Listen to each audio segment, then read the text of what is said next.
Ah, okay, you're live. You might be live. Okay. We're starting with part one of the stuff we didn't do in the last video. As we hopefully don't lose our voice. Okay, especially since we're doing a video about initially the three types of voice, which will lead into part two, and we'll get into that. Once again, this is mostly a rebuttal video, but the rebuttal part a little light at first and then a little heavier later. So in the other video, they had said that there are three types of voice. The first would be the author's voice, which is something you may develop over time. I don't know if you'll want to use the same exact voice for every book you may write. I think some authors, again, the example I love bringing up is Kerouac, because he's basically himself in most of his books. So he has a very distinctive voice, whereas other authors maybe less so, because they're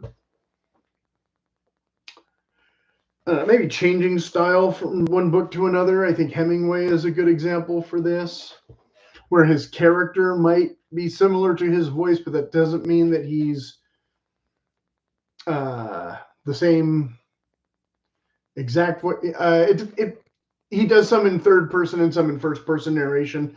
So in the first person books, it's very conversational and not maybe typical of what you expect from a narrator of that period or whatever. Like, oh, he's just same as Kerouac, just saying it, I guess, kind of thing.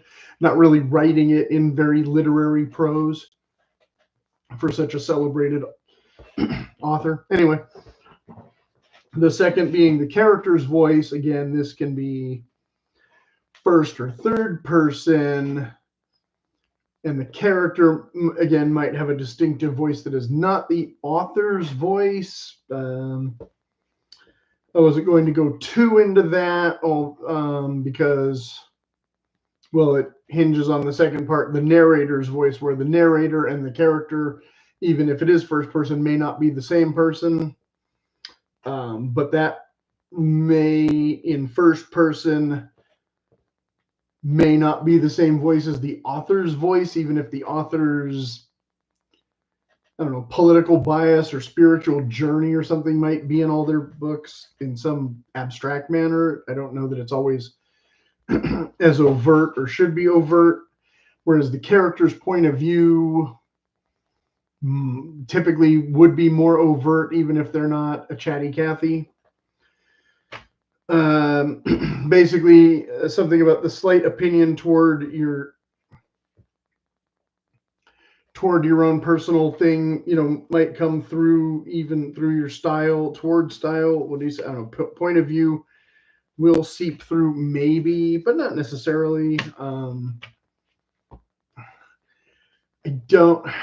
Like Star Wars is a kind of a good example where, like, obviously people can derive a very direct political message from the thing, I guess. What other things I would say? Well, cowboys and Indians or war movies, there's usually a good guy and a bad guy, and you're kind of given, before the anti-hero movement, right? We'll talk about that a little bit more in a minute.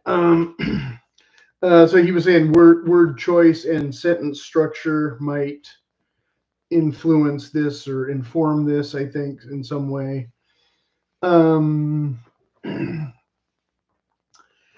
I think if you have a character or a narrator who's very simplistic, or even a simpleton like Forrest Gump, it's a little harder for them to get into deep philosophical territory. One of the criticisms I had heard of Forrest Gump, of course, was that they felt that it could have made a stronger comment in the Washington, D.C. scene about the actual war that, he just came back from, and instead the microphone cuts out and blah, blah, blah. But the idea, like I said in the previous video, that Gump was going to say anything profound, being the character that he is pretty far-fetched. So they were trying to make a profound statement by not letting Gump make his statement, which would have been, as the story goes, about the weather in Vietnam, mostly. The rain comes at you sideways sometimes. That kind of thing. Anyway, yeah, I think that the problem you're going to encounter more if you're a young beginner writer, or even if you're a little bit older, but you haven't really written a lot, is that one of two things. Either you will have way too much of your own voice in it no matter what you do. Like a lot of the characters will have kind of the same voice. I talked about this 2 videos ago about the videotape movie where characters were using literally the same catchphrase kind of words that, like, no, that guy would say it, that guy wouldn't, kind of thing. So it was kind of like the author's pet word found its way into the screenplay and never got edited out of the final thing for some reason. But here, tying into the character has experiences, opinions, and beliefs will be expressed. Their backstory and whatnot will affect how they talk about the world and that kind of thing. I thought the great example of this was that guy in Sideways at the beginning, where he tells, the guy who writes horrible books or overwrites his book or whatever, I don't even like fiction. Like, why are you wasting your time reading it when it's just made up, Obviously the counter to that will be that you can, well, talking about voice allegory, you can't, necessarily put allegory and that kind of thing in nonfiction or didactic themes or whatever. Something about mansplain or know stuff.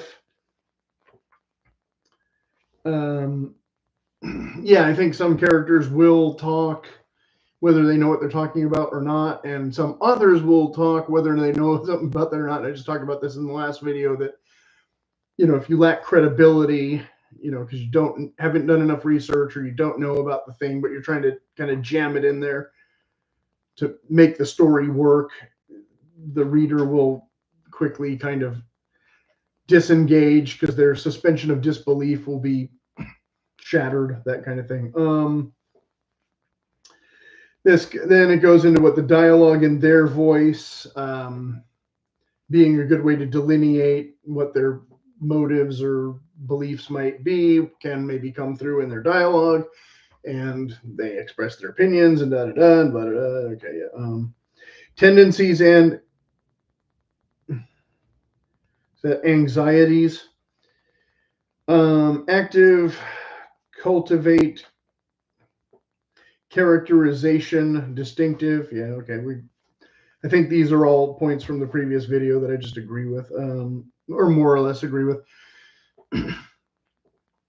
Of course, the example in Sideways is made as a joke, kind of, but the guy does maybe have a valid point that's not explored, because Miles just says, interesting perspective, which, indicates that's not his perspective, and he doesn't want to have an argument. He's trying to get out of this house and go on to his party. This,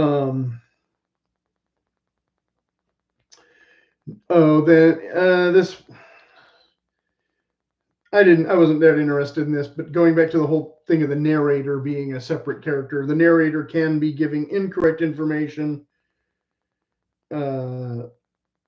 in relations to the character's action or whatever. Maybe they don't know the truth, but they're telling you their version of the truth, or maybe they know something the character doesn't know and they're telling you, and this and that and this and that. I tend to not write a lot of stuff like that, so it's not really my expertise, but obviously things like that, yes, you can manipulate the story through external voices from the main character's point of view or whatever, if that's the type of story you want to write, or if that's the kind of direction you want to go or whatever. Again, would Sideways be a different movie if we had that dad narrating the thing in hindsight instead of us just experiencing as it unfolds? What would he say about that? Obviously, he would be very unhappy that his daughter's marrying this guy if he knew any of this stuff that they're not going to, they fabricate a story to hide the truth about what they did, yada, yada, yada. And there's no actual voiceover in the thing. But as I like to make these things not just about writing novels, but tie them into writing screenplays, again, voiceover is one of those pesky things that would be possibly employed here, where sometimes usually the voiceover narration is giving you information that can't be conveyed on the screen. There's just no way to know the character's inner thoughts without them or somebody else telling you what they're, thinking or feeling or whatever. And other times,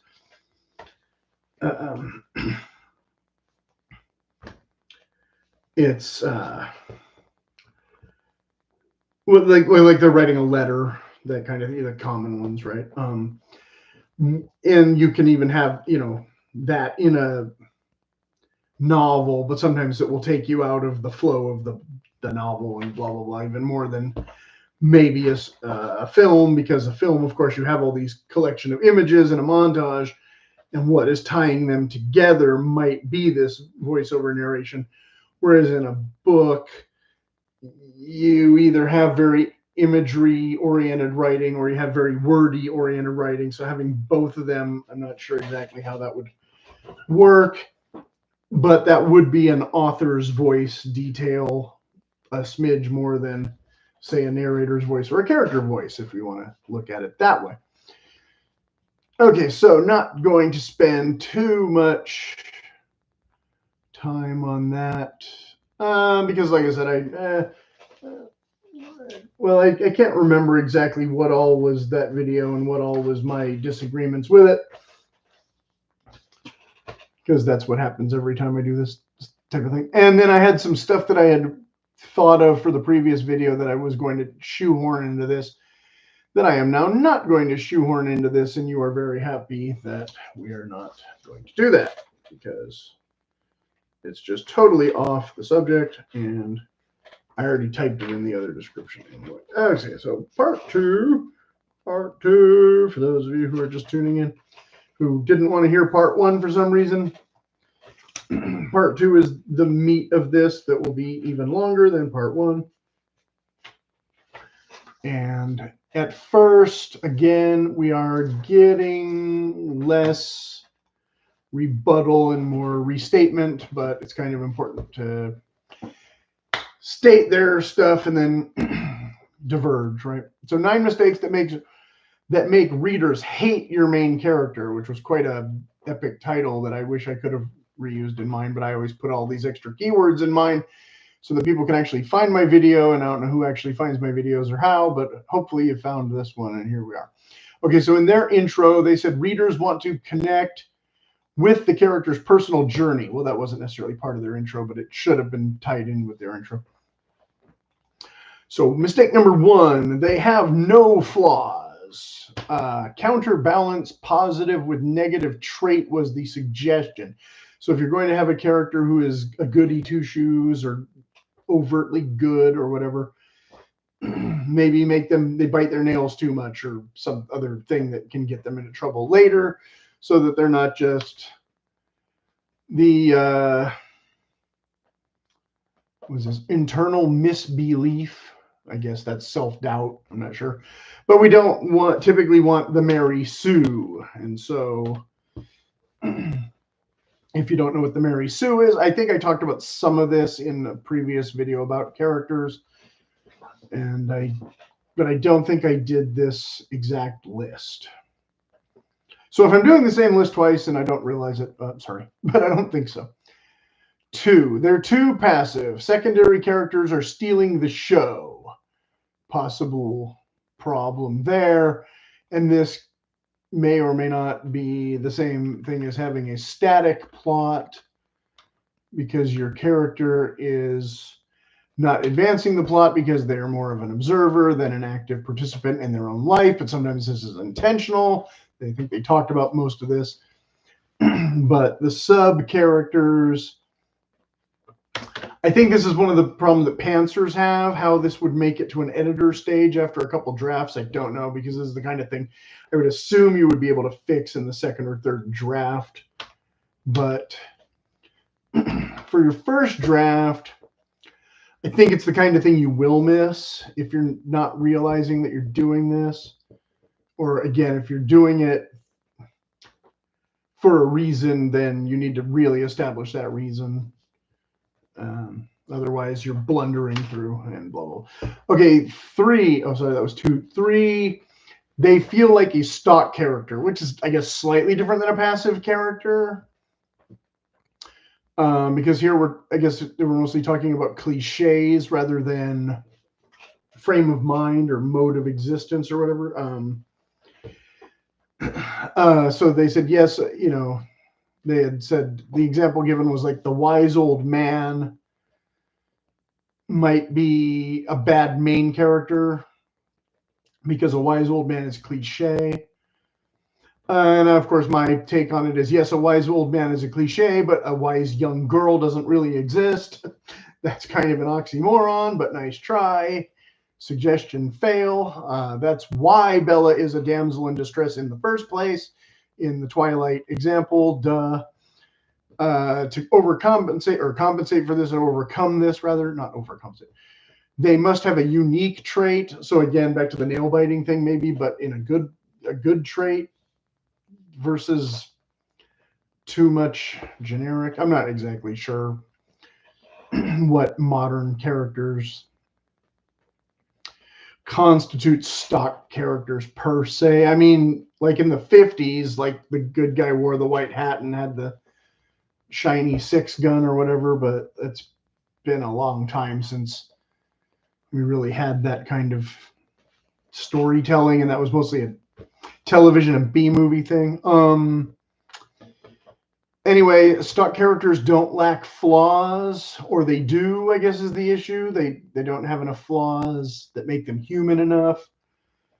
I like to come back to James Bond. I'm not sure exactly what his flaws are, unless you just hate that type of person because they're too suave or something. But so, okay, yes, typically, I guess in a movie, the young soldier makes the better main character, and the grizzled sergeant is not. He's the side character. But of course, what about Clint Eastwood? Like that's kind of his whole persona, is this kind of stock character, grizzled sergeant, and he was literally the most successful movie star of the 70s or something. So again, not exactly James Bond, but not exactly a guy you're gonna talk to and get very far. I mean, you can give him a lecture all you want, and he's gonna kind of nod and then do what he wants anyway, which is a flaw, I guess, but he usually achieves the result more than. It's always something else that goes wrong that puts him in the doghouse until he redeems himself at the end or whatever. It's not his direct actions necessarily. Usually it's the way they perceive his actions. You were too violent killing that terrorist or whatever, Okay, sorry, I'll do it nicer next time. Or okay, sorry. If I knew Clint with my voice giving up. Right. Number 4, they have no objective. I thought this was kind of redundant, same as too passive, maybe. I'm not sure. Sometimes the nuance eludes me. Purpose, momentum, and direction. Yes, the character should be doing that, and the plot should be doing that. So I thought this was more related to plot in this point, but should still come before too passive, because there they have. Oh, so this point should have been point number 2, and that should have been point number 3, I guess. That they have an objective, but they aren't correctly motivated for achieving such an objective, blah, blah, blah. So in the other one, like, I don't know, yeah, again, I'm not really seeing. I watched this video like a week ago, so I don't remember all of it, but more clear and concise than just like finding happiness or success or even love. I don't think they mentioned love. Did they achieve by the end any specific goal? And if not, why not, I guess. So if they have not achieved a specific goal that they should have clearly outlined, I guess for all these content creators, their goal should be not necessarily the first page, but the first chapter. I've already kind of argued with that before, that I don't necessarily believe that the book all has to be spelled out for you in the first 30 pages, although I'd agree that unless the thing is 9 million pages long, like the first 100 pages might be a stretch, like probably the sooner the better. And again, screenplays, you really have to get this stuff in there sooner than later. Like Sideways is kind of a meandering thing. The plot is a little more wishy-washy and it's a little more character-driven and yada, yada, yada. So that's maybe not like the ideal example for everything, but this was one of the few, I've mentioned this before, movies that was better than the book because some of the key scenes in the movie that really make the movie in relation, not so much to the plot, but the characters meshing, which leads to the plot working, with the plot being, I guess, Miles and Virginia Madsen's Maya's relationship actually being a relationship. Wouldn't happen if she didn't have her little soulful wine monologue, which of course is Miles being a passive character. He's just sitting there listening while she is literally stealing the show. But that's when he realizes she's not just some waitress, she has a soul, and she understands his passion in, you know, the way that he understands his passion for at least the wine, maybe not the writing so much. She reads his book and somehow gets through it, even though it's like 600,000 pages or whatever. But yeah, he is kind of he is a passive character in some ways. He's kind of being led around by his buddy who mistreats him and leaves him in a lurch a lot, so he can go off with Stephanie and this and that. But he doesn't do nothing. He's still, you know, it's boring, but he grades papers. He plays the golf a little bit or whatever. So yeah, you can navigate.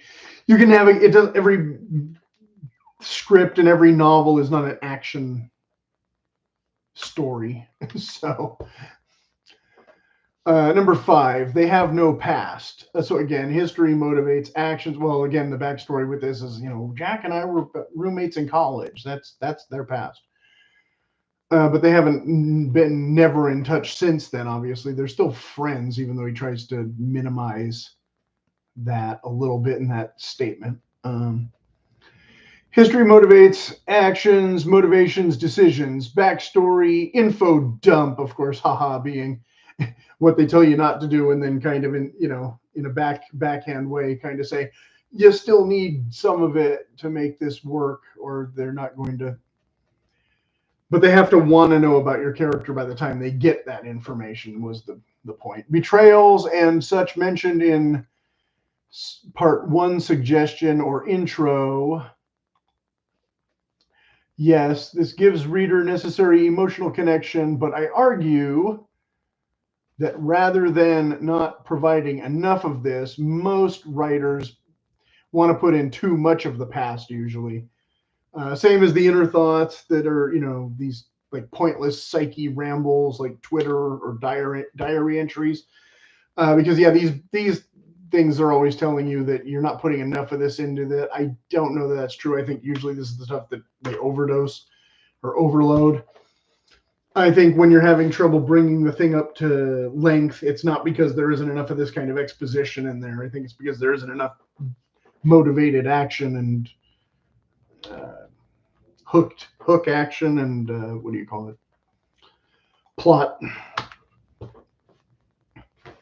All the stuff that would make it, again,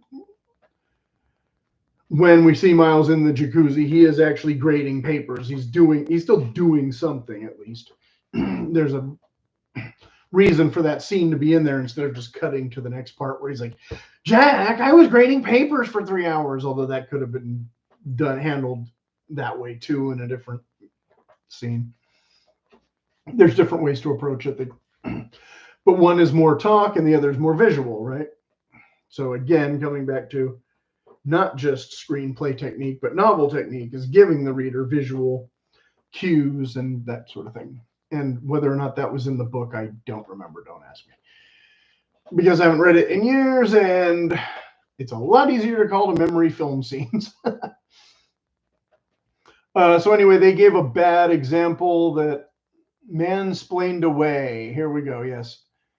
So the bad example, okay, I was switching from one video to a different video, I guess. Because some of this is rebutting the one guy and the other is rebutting the gal. So she had definitely had said something like, we need to know their backstory, why or the characters would know something about each other. I forget exactly how it was worded, but my head almost exploded. Because actually you don't usually know anything about your significant other's past before you start dating them. That's what you learn through dating. Although there are exceptions to this. Maybe in high school, like you knew all this stuff and then went for them because, you know, the prom was coming up or whatever. But after that, after graduation, that is, you're meeting people cold for most of the rest of your life, dummy. You get like 4 or 8 years or something where you grow up with some people if you're lucky, if you're not bounced from school to school to school. So you kind of know their backstories and that sort of thing. In Sideways, of course, he kind of knows Maya because he's met her before, but he doesn't know anything about her except that she was married. And at the time, I think he thinks she is still married. And the other guy says, no, no rock. She's not married. Oh, so the friend actually picked up on the clue that Miles missed, Mr. Ryder. He's not a detective, right? But yeah, you're meeting people in bars and such. College and work, somebody else maybe knew them before and they can fill you in, you know, some blanks and that kind of thing. But nowadays with internet apps, none of that. You're trusting a screen, to be honest with you, right? So how much you want to put that in your book, I don't know. And then, of course, they contradict themselves because they say don't overwhelm with too much backstory, even though you just told us that the characters should somehow know each other's backstory in order to meet and get along or something. So anyways, so in these info dumps or artful ways to get around the info dump, I guess, we're trying, you know, strategic flashbacks or brief exposition, then flesh out the stuff over the course or in chunks later. I personally think, in fact, that flashbacks are usually kind of lame anyway. There's a good way to do them sometimes, and then most of the time I think they're again, I think it's a little better in film because it's visual, but it depends on the movie. Like Grosse Pointe Blank, or no, sorry, not Grosse Pointe Blank, the other one, High Fidelity. High Fidelity makes a lot of use of these kind of flashback, flash forward, bang, bang, bang, and it's disorienting the first time you see it, but then it kind of makes sense because that's kind of the way Nick Hornby writes, even though the book and the movie aren't the same thing. Again, don't ask me that much about the book because it was all British pop culture references instead of American ones and yada, yada, yada. But anyway, so let's see. Key past events that inform their actions now. Yippee. Yes, that's what a flashback is. Not a bunch of pointless junk like the time he learned that he likes chocolate sundaes because somebody gave him a sundae when he was 6. Like, you're going to have to go a little bit deeper than that to make the flashback really relevant. Now, if he gets his, you know, there's some things where it's, again, not always comedy, but like he gets introduced to that and that's why he's, you know, the alcoholic or whatever now, like, oh, okay, or, you know, stuff like that. But the examples, I think, let's see, greatest heartbreak, family tragedy, personal regret, and then I made a joke here, the haunted past in Wedding Crashers, right? But the haunted past that is his actual haunted past about the dead parents or whatever is too overwhelming for actual use about the annual sleepover and picking up the chicks at the weddings, right? So instead they go to a fake haunted past. But they don't actually use a flashback for any of that. They just talk about it. Okay. 6. Did I show 5? I forget. 5, 4, whatever. 6. They don't evolve. Okay, I mentioned this before in like 3 videos in a row now. Crap like this ignores James Bond and maybe, I don't know, Rambo or Clint Eastwood and such. Bilbo evolves more than Frodo, I would argue, although The Lord of the Rings is really a tough one to tackle because it's kind of a weird aberration, but it did inform like an entire genre that didn't exist previously and is now one of the biggest genres in literature and film. So don't do what he did, even though he did have this kind of inactive stat. I mean, Frodo breaks half of these rules. You sit around for 50 years in the book that at least is chopped out of the movie. And then he has the one big turn at the end, really, but then he gets bailed out by the evil bad guy biting off his finger. He doesn't actually do the heroic thing. Anyway, so again, it's kind of a mess if you go down that road. If they don't change, this is supposedly makes the entire journey meaningless. I, again, argue this depends on the journey. Another character I had thought of was the stainless steel rat. He's kind of a Marlowe detective type of guy, but in a sci-fi setting. Again, types of characters that don't really have arcs. They just exist and do their duty or whatever. They're already jaded and hard-boiled even before we meet them. I think Sherlock Holmes doesn't have any big transformation ever either. I haven't read the Sherlock Holmes books, but I've seen 3/4 of the movies or something, and he's Sherlock Holmes in every single one of them. They argue, I think this is the events of plot should push them past their comfort zone and force them to transform in some way. Yeah, like James Bond shooting that guy and banging that chick before going on to the next one. A little bit controversial with my language, maybe, but that's definitely James Bond in a nutshell. I don't know how his internal misbelief is challenged at all, ever. What internal misbelief? What do they learn from this? Again, seemingly nothing, and it doesn't always have to be that happening to a character. Okay, going back to Miles and Jack. Jack learned something, but it's not necessarily what he was supposed to learn. Miles does have a little bit more internal growth, but he's kind of lucky that she like returns his phone call finally, just because she feels bad because of his real life experience that she read in the book. That yada yada yada. What do they learn from this? There is value in trusting others. They can be brave. These are the things they're supposed to learn. I'm not sure that Miles and Jack become brave. Again, they make up a fabricated lie about what happened to the car to not tell the truth. Learn from failures, overcome fears, change worldview. They kind of learn from their failures a smidge, and they don't really change their worldview that much. Yeah, like I said, I think some of these, if you try and they're not necessarily bad points to think about, but if you try to shoehorn them into every single story, you might be bogged down or disappointed or whatever. 7, they're out of touch. Okay, super naive, concerned with trivial / superficial things, controversial or problematic views that they possess. Obviously, they're talking about if you're writing a very politically charged thing. I don't know. Again, I think I can find example. I think Clueless Clueless wasn't a success. I don't know. Was she a Mary Sue? She was super naive and concerned only with trivial and superficial things, but then that works out in the end somehow. But then he falls for her because she's not as superficial anymore on accident almost. I don't remember the whole thing, but and I didn't see the Barbie movie, but I assume it's slightly less Mary Sue at the end than Clueless and all that kind of thing. So yeah, problematic in their content means, I guess, not politically correct enough for an elite urbanite editor.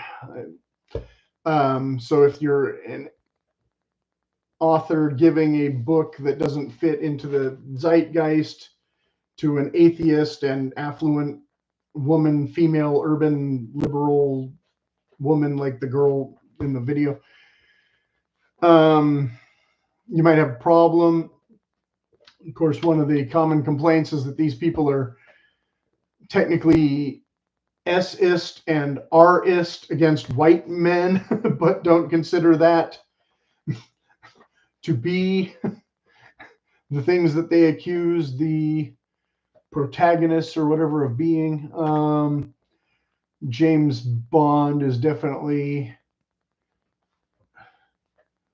again, cut from this mold that, you know, wouldn't probably get published today if it was a new character. And they've tried to change him in some ways, although I haven't seen all the Bond films.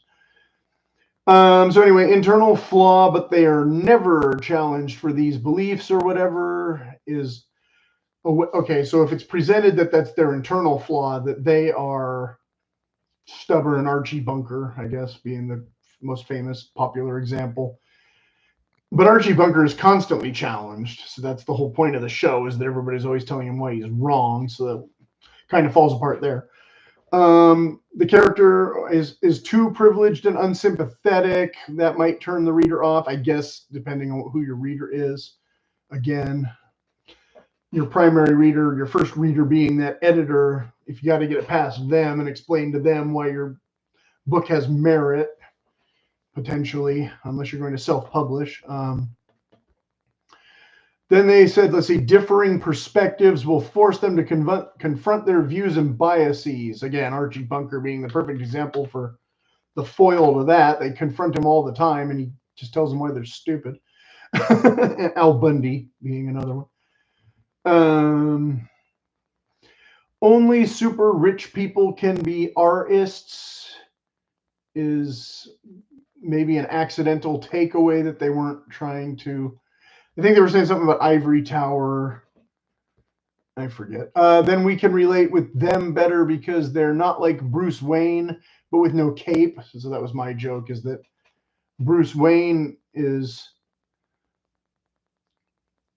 super rich, but he does have flaws, and he is a sympathetic character, I think, for most people, blah, blah, blah. Let's see, they're supposed to question their limited understanding of the world because, yeah, I guess their example was that the billionaires are oblivious to the problems of the poor people because somehow they're just not worldly enough. So we can relate to them better because they're not like Bruce Wayne with no cape. I question their limited understanding of the world because super wealthy people have never traveled anywhere, unlike those poor people whom lived in one town their whole life and therefore know way more about the big wide world outside of Walfart and the trailer park. Well, Forrest Gump, he gets to travel, right? He gets to go to China and other places and learns absolutely nothing while he's there. Okay. Opposite of Dorothy and the Wizard of Oz, also, where Dorothy is the wizard. The wizard is the worldly one, and Dorothy has to learn all these lessons, but he's rich and I don't forget. I know I'm making my point badly here when it was supposed to be half funny and satirical and whatnot. Growth makes them empathetic. Well, is that for themselves or for the reader? It should be empathetic. Not sure exactly how I wanted to navigate all of that. I should have read this over before I started this and cleared that up.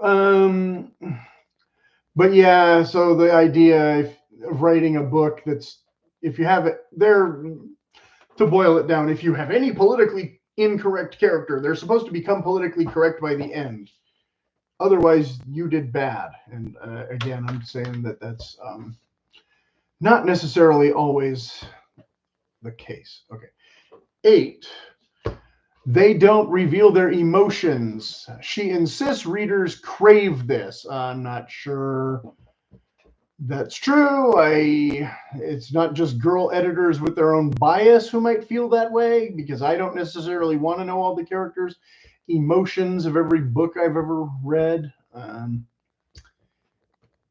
think that's more of a modern thing again.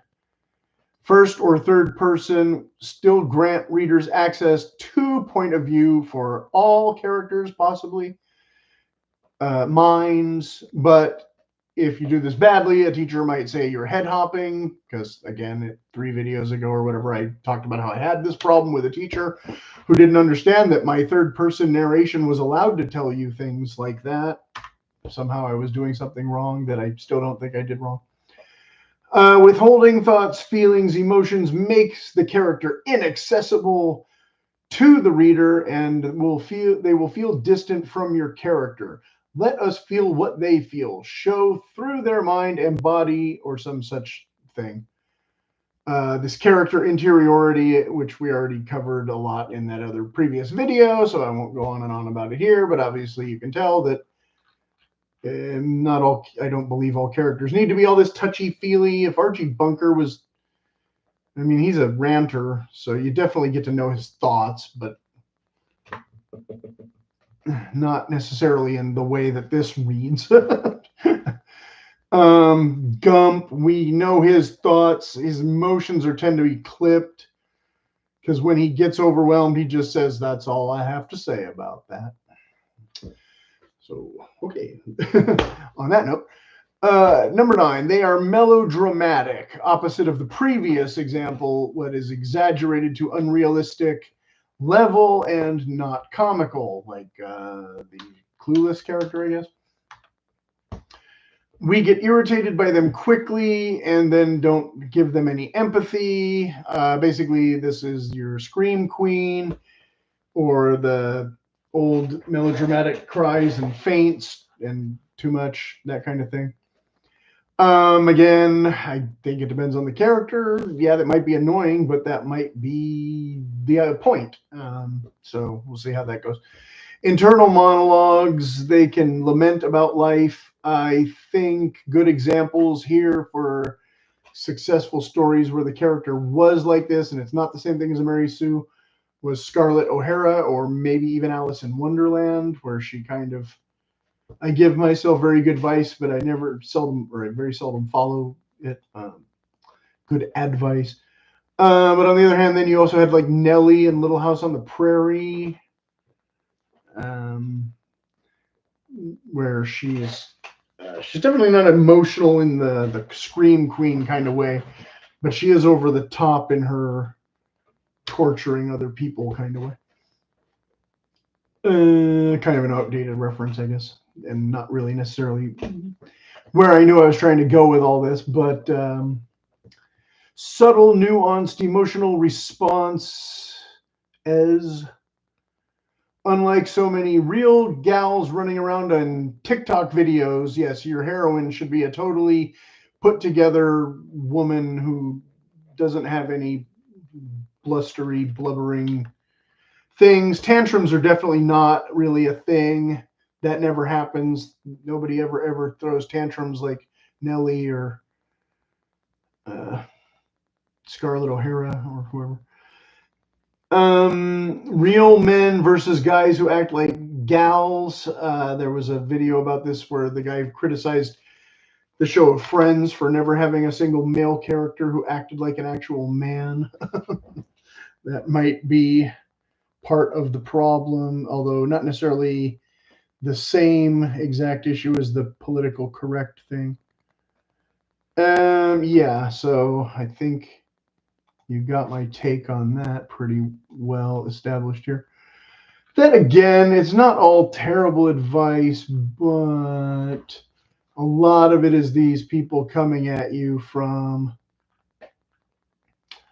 a very modern audiences centric standpoint or whatever. Okay, so this went on a little bit longer than I thought it would, but not terrible. Okay, so I guess I'm wrapping up on another kind of anticlimactic note, but that's the way it is. As always, if I didn't spell something out clearly enough, drop a question in the comments and I'll try and figure out what I was talking about in hindsight. And like I said, some of this stuff I addressed in previous videos already. I feel like I made a big chunk of this video already. And so, oh well, if that's the case, then you'll recognize it and say, dude, you totally already did this video. Chances are only 6 people watched it or something. And so if you're the one, then oh well. Other than that, yeah, like I said, yeah, definitely leave your questions and look forward to the next one, I hope.